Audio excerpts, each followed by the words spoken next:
अस्सलाम वालेकुम सारे भरावां नूं। अज की जिहड़ी वीडियो है वीडियो जानवरों के रिलेटिड भी है, क्योंकि जानवरों वास्ते शैड बनवाने वास्ते भाइयों के वास्ते वीडियो लैके आए हैं। पैपां नाल भाई हरी 16 गेज के पैप यूज़ करते हैं शैड वास्ते। तो शैड जनाब अच्छे तो म्यारी शैड बनाने वास्ते भाई हरां दे नाल जनाब रबता करो। फैसल मुबारक भाई हरां दा नाम है, तो ज़िला इन्हां दा गुजरात है, तहसील जनाब सराय आलमगीर। तो सराय आलमगीर शहर के जनाब रहने वाले ने भाई हरी। तो भाई हरां कोलों अच्छे जिन्ने शैड बनाने वास्ते इन्हां नाल रबता करो जनाब। देखो एक जिहड़ा सैंपल है इन्हां तैयार कीते है जनाब। ये जिहड़ा भाई तुहानूं दिखा रहे हैं भरावां नूं जनाब, इन्हां दे अच्छे तो अच्छे शैड बनाने वास्ते जनाब भाई हरां नाल तुसीं जनाब रबता कर सकते हो। भाई हरां दा नंबर है जनाब 0305 58 63 572। फैसल मुबारक 0305 58 63 572।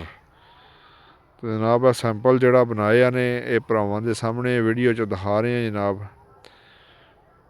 जिहड़ी जगह ते भी भाई कोई शैड बनवाना चाहता है भाई हरां नाल रबता कर सकता है।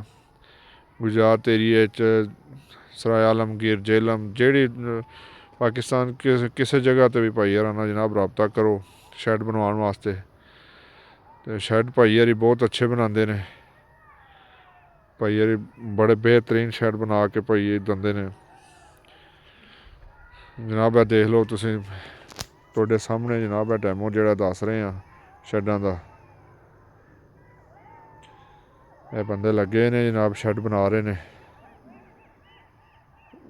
बड़े मजबूत शैड भाई जी बना के दिंदे ने बंदियां नूं। तो शैड बनाने वास्ते भाई हरां नाल रबता करो जनाब।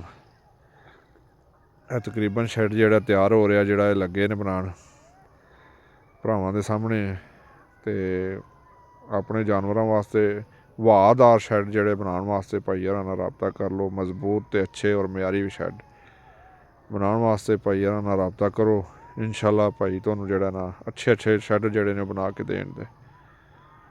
मेहरबानी है जी जनाब। ऐसे वीडियो के नाल इजाज़त चाहवांगे। अगली वीडियो के नाल फिर हाज़र होवांगे जनाब।